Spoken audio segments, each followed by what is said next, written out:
Hello friends, ધમુસ kitchen and vlog પર તમારું સ્વાગત છે। મિત્રો, શું તમે ક્યારેય ગુંદાને પાણીમાં નાખી અને બનાવ્યા છે? ખૂબ જ ટેસ્ટી અને મજેદાર બને છે। ખાસ કરીને ગુંદા સિઝનલ ફળ છે અને વર્ષમાં માત્ર 2 મહિના જ આવે છે। આ ફળ છે એ શરીર માટે અમૃત સમાન છે। ગુંદામાં એન્ટી ડાયાબિક ગુણ હોય છે, આથી ગુંદાના સેવનથી ડાયાબિટીસનો ખતરો પણ ઓછો થઈ જાય છે અને સ્કિન ડિઝીઝ માટે એટલે કે ચામડીના રોગ માટે તો ગુંદા વરદાન સમાન છે। તો ચાલો આજે આવા અમૃત ફળ સમાન ગુંદામાંથી આપણે એકદમ ટેસ્ટી એવી રેસીપી બનાવીને તૈયાર કરીએ। તો આજની રેસીપી બનાવવા માટે મેં અહીંયા 250 ગ્રામ જેટલા ગુંદા લીધા છે। આ ગુંદાને મેં એકદમ સરસ ચોખ્ખા પાણીથી ધોઈ લીધા છે। હવે આપણે ગુંદાની ઉપરનો જે ભાગ છે એ કાઢી લેવાનો છે। આ રીતે અત્યારે બજારમાં ભરપૂર માત્રામાં ગુંદા આવે છે અને અગાઉ કહ્યું એમ ગુંદા એ સિઝનલ ફળ છે। આપણે કોઈને કોઈ રેસીપી બનાવી અને ગુંદાને આહારમાં સમાવવા જોઈએ, જેથી કરીને અમૃત ફળ સમાન એવા ગુંદાના બધા જ ફાયદા આપણે મેળવી શકીએ। તો અહીંયા જુઓ, આ રીતે બધા જ ગુંદાને આપણે તૈયાર કરી લીધા છે। અહીંયા તમારે એકદમ લીલા અને ફ્રેશ હોય એવા ગુંદાની પસંદગી કરવાની। ઉપર ડાઘા પડી ગયા હોય અને કાળા પડી ગયા હોય એવા ગુંદા આપણે બિલકુલ નહીં લઈએ। એકદમ સરસ ફ્રેશ અને લીલા લઈશું, જેથી કરીને રેસીપી પણ એકદમ મસ્ત બનીને તૈયાર થશે। અહીંયા ગેસ ઓન કરી અને મેં ગેસ પર કડાઈ મૂકી દીધી છે અને એમાં અંદાજે 2 ગ્લાસ જેટલું મેં પાણી એડ કર્યું છે। આ પાણીને આપણે થોડું ગરમ થવા દેવાનું છે।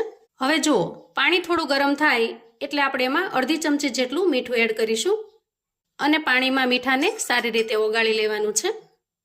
હવે અહીંયા કડાઈમાં પાણી સરસ ગરમ થઈ ગયું છે, ત્યારે આપણે એમાં ગુંદાને એડ કરીશું। તો તમને થશે કે પાણીની અંદર ગુંદા નાખવાથી ચીકણું થઈ જશે, પણ એવું બિલકુલ નહીં થાય। આ રીતે ગુંદાને થોડા ફેરવી લેવાના, જેથી કરીને મીઠાવાળું પાણી બધી જ જગ્યાએ સારી રીતે ચડી જશે। તો અહીંયા ગુંદાને જ્યારે એડ કરીએ ત્યારે ખાસ એ વાતનો ખ્યાલ રાખવાનો છે કે પાણી થોડું ગરમ થાય એટલે આપણે એમાં સૌથી પહેલાં અડધી ચમચી જેટલું મીઠું એડ કરીશું અને પછી સરસ ગરમ થયેલા પાણીની અંદર જ આપણે ગુંદાને એડ કરીશું। જો ઠંડા પાણીની અંદર તમે ગુંદાને એડ કરશો ને તો એ પાણી ચીકણું થઈ જશે, પણ આ રીતે ગરમ કર્યા પછી જો તમે ગુંદાને એડ કરશો તો બિલકુલ ચીકણું નહીં થાય। હવે આપણે ઢાંકણ ઢાંક્યા વગર ગુંદાને આ રીતે 4 થી 5 મિનિટ માટે બોઇલ થવા દેવાના છે અને ગુંદા જ્યાં સુધીમાં બોઇલ થાય ત્યાં સુધીમાં આપણે આગળની તૈયારી કરી લઈએ।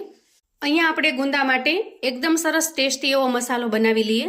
એના માટે આપણે મસાલા મેકર લઈશું અને એમાં 1 વાટકી જેટલી હું ખારી શીંગ એડ કરું છું। તો ખારી શીંગને મેં ફોફા કાઢી અને એકદમ ચોખ્ખી કરી લીધી છે। અહીંયા તમે શિંગદાણાનો પણ ઉપયોગ કરી શકો છો, પણ ખારી શીંગ એકદમ સરસ શેકેલી હોવાથી એનો ટેસ્ટ ખૂબ સરસ આવે છે, એટલા માટે મેં ખારી શીંગ લીધી છે। તો સૌથી પહેલાં તો આપણે ખારી શીંગને ક્રશ કરી લઈએ, પછી બાકીના મસાલા એડ કરીશું। જો એકદમ સરસ ક્રશ થઈ ગઈ છે। હવે આપણે અહીંયા એડ કરીશું 1 વાટકી જેટલા ગાંઠિયા। તો અહીંયા તમે કોઈ પણ ગાંઠિયા લઈ શકો છો। આ રીતે ઝીણા ગાંઠિયા, વણેલા ગાંઠિયા અથવા તો ફાફડી ગાંઠિયા, કોઈ પણ ગાંઠિયા લઈ શકો છો। અને જો ગાંઠિયા ન લેવા હોય તો તમે ચણાનો લોટ પણ લઈ શકો છો। ગાંઠિયાને એકદમ સરસ તળેલા હોવાથી એનો ટેસ્ટ પણ ખૂબ જ સરસ લાગે છે, એટલા માટે મેં અહીંયા ગાંઠિયા લીધા છે। હવે આમાં 1 ચમચી જેટલા તલ એડ કરીએ, સ્વાદ પ્રમાણે મીઠું એડ કરીશું, અડધી ચમચી જેટલી હળદર એડ કરીશું, 1 ચમચી ધાણા જીરું પાવડર એડ કરીએ અને 1.5 ચમચી જેટલું આપણે અહીંયા લાલ મરચું પાવડર એડ કરીશું।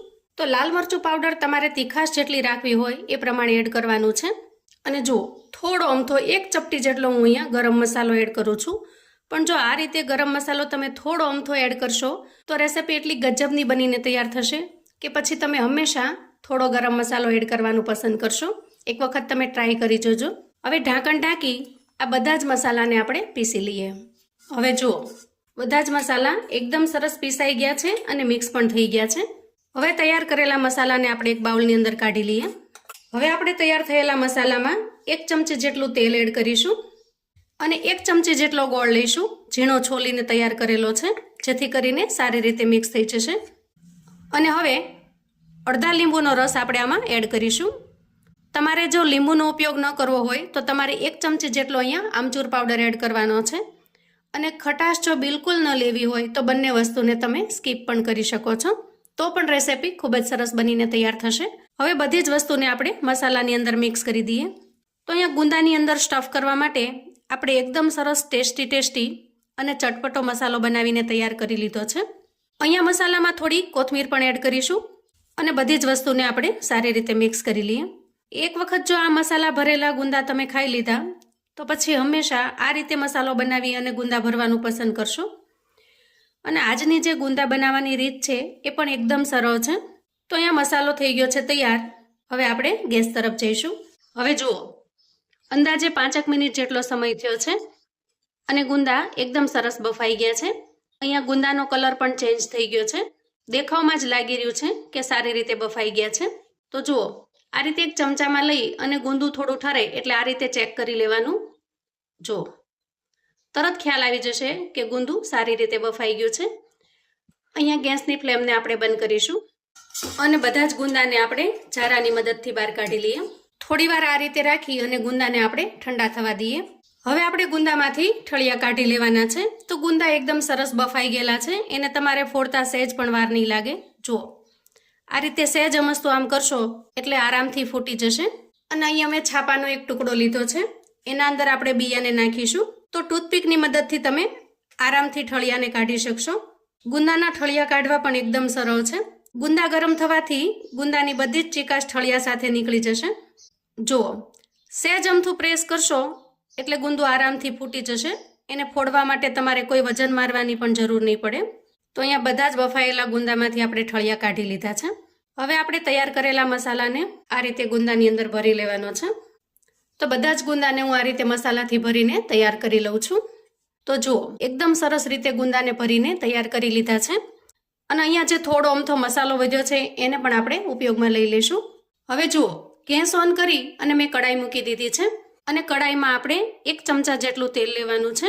તેલ થોડું ગરમ થાય એટલે 1 ચપટી જેટલી હું અહીંયા હિંગ એડ કરું છું. અહીંયા તેલ થોડું ગરમ થઈ જાય એટલે આપણે તૈયાર કરેલા ગુંદાને એડ કરી દઈએ અને ઉપરથી થોડા 1 ચમચી જેટલા હું તલ એડ કરી દઉં છું અને સારી રીતે મિક્સ કરી લઈએ. તો અહીંયા તમે ગુંદાનો લુક જોઈ શકો છો, એકદમ ટેસ્ટી એવા દેખાઈ રહ્યા છે. તો આ રીતે જો તમે ક્યારેય ગુંદા ટ્રાય ન કર્યા હોય તો એક વખત ચોક્કસથી ટ્રાય કરજો. તમને આ રીત ખૂબ જ પસંદ આવશે. હવે આપણે મસાલામાં બાકી વધેલો મસાલો અહીંયા એડ કરી દઈએ અને ત્યાર પછી આપણે અહીંયા 1 ચમચા જેટલું દહીં એડ કરીશું. આનાથી ગ્રેવી ખૂબ સરસ બની જશે અને બધી જ વસ્તુને આપણે સારી રીતે મિક્સ કરી લઈએ. તો અહીંયા તમે જુઓ, એનો મસાલો પણ એકદમ ટેસ્ટી એવો બન્યો છે. તો મિત્રો, આવું અવનવું જાણવા માટે અને મને સપોર્ટ કરવા માટે ચેનલ પર જો તમે નવા છો તો ચેનલને સબસ્ક્રાઈબ કરો. વિડીયો ગમે તો લાઈક અને શેર કરો. તમારા સગા સંબંધી મિત્રોને પણ આપણી આજની આ એકદમ ટેસ્ટી એવા ભરેલા ગુંદાની રેસિપી ચોક્કસથી મોકલી આપજો, જેથી એ લોકો પણ આવી યુનિક અને અલગ રીતે બનાવીને તૈયાર કરી શકે, એન્જોય કરી શકે અને એના પરિવારને પીરસી શકે. કોમેન્ટમાં મને ચોક્કસથી જણાવજો મિત્રો કે આજની આ પાણીમાં બાફી અને બનાવેલા ગુંદાની રેસિપી તમને કેવી લાગી છે. તો અહીંયા ભરેલા ગુંદાનું એકદમ ટેસ્ટી એવું શાક બનીને તૈયાર થઈ ગયું છે. મને આશા છે કે મારો આજનો વિડીયો તમને ખૂબ જ પસંદ આવશે. તો ફરી મળીશું એક નવી રેસિપી સાથે.